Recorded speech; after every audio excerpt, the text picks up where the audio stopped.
Hello and welcome back to Composer Soft Skills with Chell Wong. Today I wanted to talk to you about how to break into the industry. Something that a lot of people ask me, it's especially difficult. The games industry is very volatile and can be very difficult to find your place in. A lot of people have asked me this question, and getting that first gig is often so difficult and it can be very daunting. So with that, I decided to make a tutorial. I'm going to break this into two parts. One of them is going to be for beginners, and the other one is going to be for more advanced people who are already to some degree established, but are trying to get to the next level. So how do I get into this industry, people ask me. Chances are, congrats, you're already in the industry, right? That's wild. If you've been interacting with people in this industry, you're already a part of it. And if you haven't, here's how you find your first foothold. If any of you have aspiring in your title, remove it. Right now. Right now. Nobody wants to work with an aspiring game composer. So if you've never written for a game, like, how do I get rid of this aspiring? Well, first things first, just remove the word aspiring anyways. But secondly is game jams. If you've never worked on any games before, game jams are the perfect place to start. Game jams are a great way to get experience. They're free to join. They're low stakes. And there's literally one happening every day on itch.io. By the time a game jam is done, congrats, you've worked on a video game. Also, the more game jams you do, the more you'll understand your own capabilities and what is within your realm of scope in that timeline. Many people make connections this way and can either vouch for your abilities or even hire you through working together. Sometimes, even after the jam ends, people keep working on the project and expand upon it further, and it becomes a fully released title. If you have ever worked on a game jam before, you're not aspiring, you're a composer. People ask me, is there any advice for finding a jam, or what do I recommend? And frankly, I don't care. If a jam sounds interesting, sometimes I participate in it. Especially back in the early days when I was just hungry for any experience. I'd either find something now or I'd look a little bit further in the future, and basically if there's anyone that I wanted to work with or I've worked with in the past, I would be like, hey, are you interested in working on this? If you're looking for teams to work on and you don't know how, a lot of times the game jams have discords in of themselves. You can join those discords and look for people to work with that way. Hi, my name is Cho Wong. I'm a composer and I'd like to work on this game jam. Does anyone want to join me? A lot of times other people are already in a team and they need whatever you do. So just look around. That's a pretty great way to start. Some quick advice for new jammers is to always have a much smaller scope than you want. Scope way down. In general, it's better to have a solid, polished game than an incomplete, ambitious one.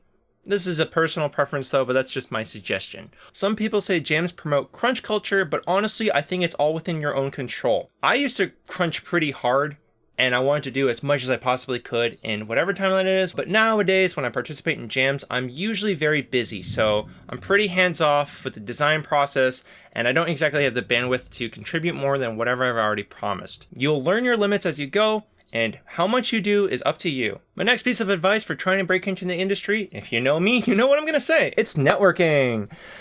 How do I network? How do I find people to join? In the before days of pre-pandemic, I used to go to my local meetups and meet people in the industry. I'm from Boston, which is a relatively large industry hub.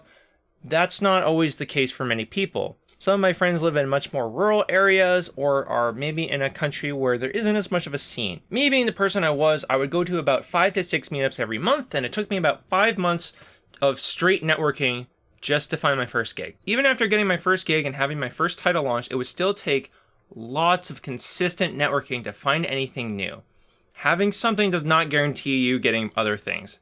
But of course, this is just breaking into the industry. To find my local scene, I would go to meetup.com. Fortunately for us, we have an entire Boston game dev meetup account where we all push our different events. And so that's one way to find your local area, even if you are now more distant. Now that we're in a pandemic, most of our communities have online spaces. There's likely a Discord or Slack for your local scene. It may take a little digging to find it, but ask around. Chances are you'll be able to find something. As you meet people, you'll also likely join new communities through them. I joined some early Discord communities early on, some of which I've joined later, but I think that they're a great place to start. I'm going to post some links below. That way it gives me a little bit of flexibility of whether or not I want to add new things, or if there's something that I feel like I can no longer recommend, I can take it away. And now that you've joined a community, the next biggest thing is that you need to be active in it. Joining communities doesn't mean much if you don't build connections within it.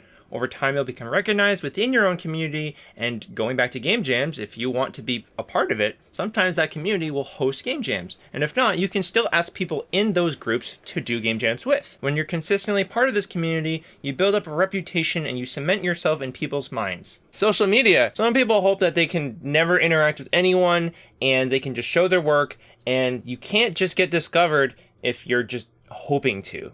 You have to put some outreach out there. Inversely, not having any of your work publicly available makes it very difficult for friends and potential clients to actually see what your work looks like. It's something that I'm working on too, actually, but share your work online. You may not get too many interactions early on in your social media presence, but the more you do, the easier it gets. Also, eventually it starts to snowball, so you'll start to see very little growth in the beginning, and it will start to build up more and more as you go. So showing your work without connecting to people doesn't really help. It's like sitting in a closet and be like, here's all my stuff. And connecting to people but without showing your work, well, it doesn't really give a promising look of whether or not you can actually do the job.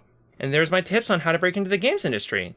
Some things to remember is that there's no right way of getting into the industry. Some people go to schools and have internships. I've never done any of these, so I personally cannot speak on behalf of them, but there are definitely people who can. If you're considering if they are right for you, find someone who is currently enrolled in games programs or previously was, and see what they can tell you about it. You will probably find different information and get different opinions, so it's up to you to discover whether or not it's right for you. The other thing I want to remind you is that it takes an unbelievable amount of luck. But even more than luck is patience. I will probably say this in every video because I just want to hammer it home.